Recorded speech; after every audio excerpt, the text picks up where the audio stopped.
Hello, this is the second Coolish show and tell.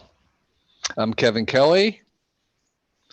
This is, I'm Claudia Dawson. And I'm Mark Frauenfelder. we actually put out cool tools and a recommendo, and we're going to do a little show and tell about interesting stuff that we have found that we want to share with each other. So we don't actually know what we're going to be talking about to each other. We're going to explain it, and there'll be links at the bottom if things are still available. They don't always have to be. And so I thought I would start. Oh, and by the way, at the end of this, in a few minutes when we're all done, there'll be a chance for anybody who's watching to ask questions in the chat, and we'll try to get to them. So first, I wanted to talk about something that I have recently acquired through Kickstarter. So I'm a big fan of Kickstarter. There's lots of really great stuff, and something I've had my eye on for a long time, and was really happy to see that there was a Kickstarter for it, was the periodic table of elements. So this clear thing actually has little tiny bits of all the stable elements. And I realized that I should probably put some white paper behind it so you can see a little better. And there's a story about these, and this artifact, which was made so it's set in clear acrylic. The story about each element is actually told by this really great book by Theodore Gray called The Elements. So you really need the two of these together.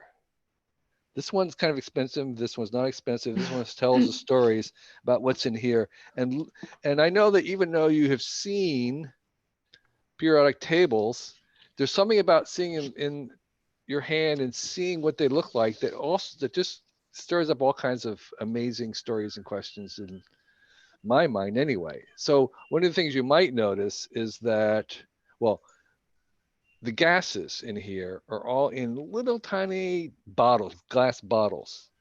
They're little ampoules that are sealed that contain the gases. And those gases are mostly right here. They're called the noble gases. But you also notice that there's lots of glass containers right here in these elements as well.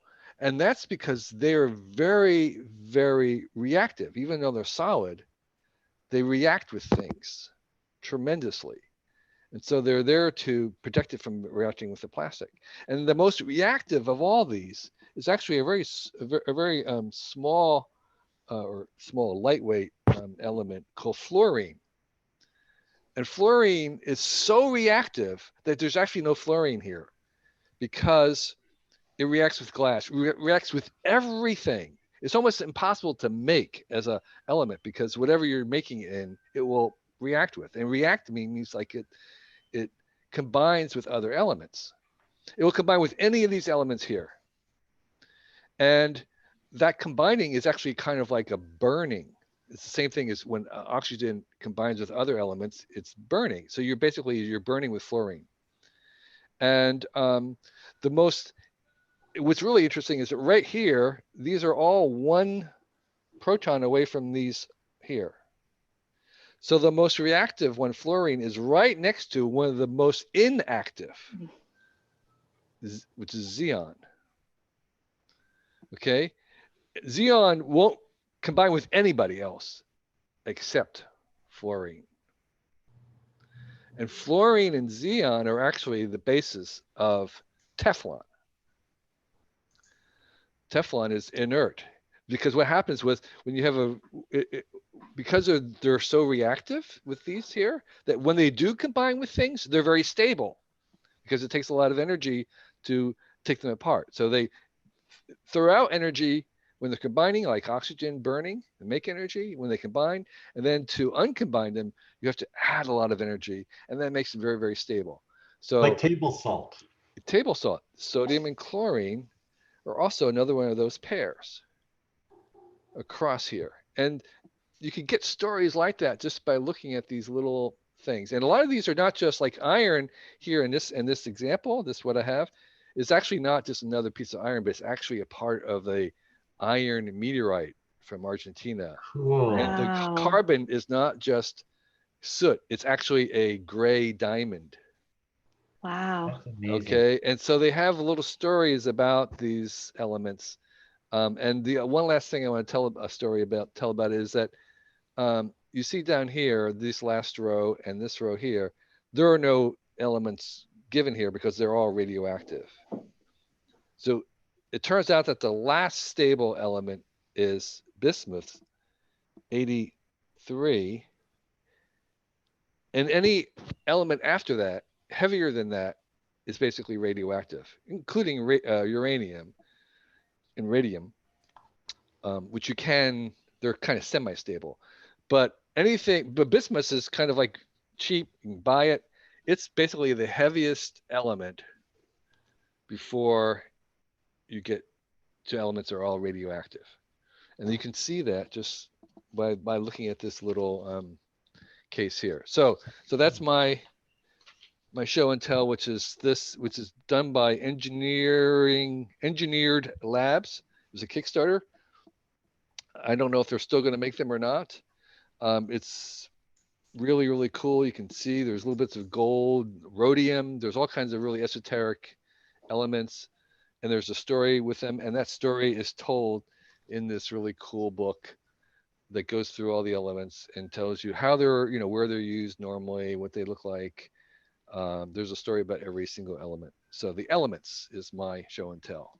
And Kevin, how much Cool. did it cost? I think it was over $100 um, for the Kickstarter, but I'm not sure what it would cost now because it was a Kickstarter thing. And I think it has 80, no, I want to say it, 65 elements, actual elements given. Um, most of the elements no, I'm sorry. There's 92. Sorry. There's actually 92 Hmm. samples given that are stable enough to encase in this. And there are Chinese versions of this, but the problem is that a lot of them are not authentic, some of the Right. elements. You These were trust done these by these are done by some guys who actually have a pretty good authentication. guys. So Hmm. again, we'll give the links, but yeah, I think there's something about seeing the elements. You can't really feel them all, but you can at least see them, what they look like, and understand how they relate to each other. Super cool. Cool. So, Claudia, oh, you had some other questions? Yes. Okay. Um, is it my turn? Yeah, yeah. Okay. So last year, I went to Japan for the first time and fell in love with their public restrooms and their heated seats and their bidets. And they also had this sound box that would play running water. So I was in Japan at the same time that I was doing a bathroom remodel, and we were upgrading our really noisy fan to a new fan. So when I was looking at home, when I was searching for a new fan on Home Depot, I wanted one that was as loud as my old fan, which they don't make. They're all called like whisper, quiet, and they all have very low sound levels. So my project manager told me that he would not be able to find me a loud fan. So I started looking for what they had in Japan, which I found out was called a sound princess. And I found some on eBay for a couple $100. But when I looked into how I would have to like mount it and set it up, my bathroom wasn't equipped for that. So then I started looking for alternatives, and then I found this little battery operated sound machine on Amazon. I think it was $10, and it plays this sound.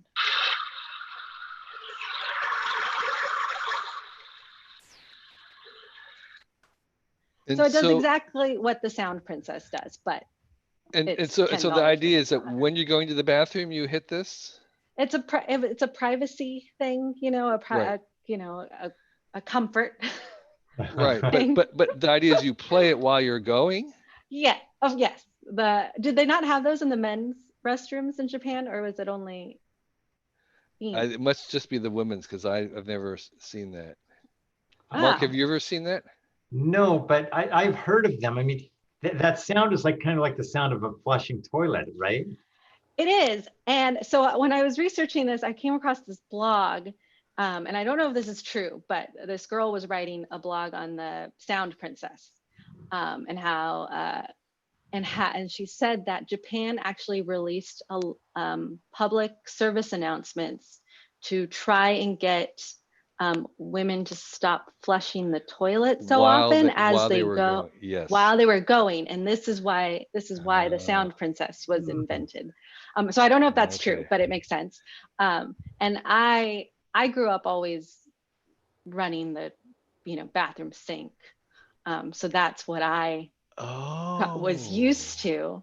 I grew out of it, thankfully, so I don't actually use this. So I don't actually use this at home. You mean? But there's no reason to use it at home anyway. Right. No, you can take this with you. Right. This is a travel item, right? That you take with you while you're in a public restroom. Yes, and I haven't done that either. But right. I'm thinking the next time that I throw a party or something at my house, I'll probably leave this out for anybody. Right. That's interesting. The sound is called a Flush Princess? No, what was it called? The Toto one, or the one in Japan, the most common one, is called the Sound Princess. This is called, it doesn't really have a full name. It's called a bunch of things. Sound Off. And it's only one sound, just the sound of flushing toilet? Or do you have a choice of... No, it's just one sound. It's just one big button, one sound. And you press the button once, and how long does the sound play? It'll play until you turn it off. So wow. It's a toggle. So there were some complaints on Amazon that they left it run. It doesn't turn off automatically, and the batteries went dead. So okay. Interesting. The Flush Princess. No. Okay. The sound off. Sound off. Sound off. Okay. I'll put a link for it. Great. Yeah. When I was in college, I lived in a converted garage, and the bathroom didn't really have a door. It just had like a cloth curtain. And so something like this would have been, because we'd have like small get-togethers. There was a book of stunts called Stuntology. I don't know if you ever saw it. This guy had great stunts, but he did something where there was a bathroom very close to like a kitchen where people were sitting. So he went in and he had this huge, he had stored in this like a huge pitcher of water. And he would go in and just very slowly just pour it. And it would go on and on and on. And it was amazing, because eventually everyone, even though they weren't really listening, began to feel as if this was wrong. And it was just going on for 10 minutes, 15 minutes. This water was an awesome idea. Yeah, until people were just That's really good. Yeah, right.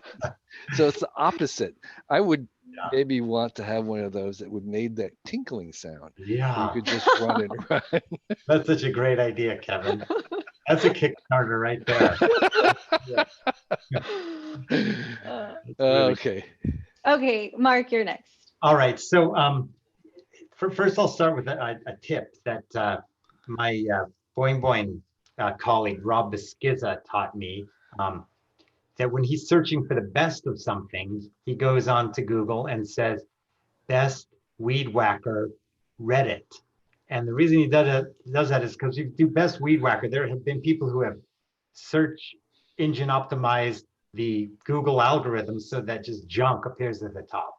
Google's not the same as it used to be. But if you do Weed Whacker Reddit, you're going to go to a Reddit forum where honest people are talking about it. And the moderators are great on Reddit. It really is a good idea. So for me, for some reason, especially this winter was really dry and my scalp was getting very dry and itchy. And so I'm like, typed in best solution for itchy scalp Reddit. And this was a thing that people started talking about a lot. It is a scalp massager for shampooing. And you can see it's got these little silicone yeah. arms, and it's very comfortable in the hand. And so what I do is I just put the shampoo in my hair and just really rub and rub and rub the shampoo. But more importantly, once you're done, you rinse with this thing and it gets squeaky clean. Like when I just try to rinse with my hands, I don't. But with this, I get a squeak. That means I've got all the soap out. And it honestly has gotten rid of my itchy scalp problem. This thing was like $7 or $8. I'll have a link. Really a great tool. There's not a lot more to say about it. I'll just say that I use the Neutrogena tar or coal tar, whatever soap, which is that's a killer combination. Those two things. So you don't actually use shampoo, is what you're saying? I do use shampoo. Yeah, I do. But I do shampoo, and then when I'm done, then I also use this to rub the shampoo out of my hair too. Okay. Like a perfect combination. But what's the Neutrogena? Neutrogena shampoo. It's like just a really good. Oh, that's a brand. Yeah, a brand of shampoo. Okay. And they have a special like kind of dandruff anti-itch shampoo that works really well. Right. Okay. Show and tell. Okay, great. So if the chat has any questions, we'll be glad to answer any. And it's kind of an AMA, ask us anything. I guess that's AUA. Yeah. Yes. Yeah. There was one question, and I think it came through when you were talking, Kevin, and it was about the periodic table and how much it costs. But I think you said it. So it's Engineered Labs, and it was a Kickstarter, and we'll have a link in the recorded version of this. Cool. I think that's it then. Okay. So this is an experiment. We're glad that at least one person was watching. If you see this on the recorded version, we're happy you've seen that. And if we get enough people interested, we'll continue it. We'll try this one more time, at least in 2 weeks, about the same time of day. And we'll send out an announcement about that. But in about 2 weeks from today at the same time, we'll try this one more time. So thanks for watching. This is thanks everybody. Coolish Show and Tell. Bye.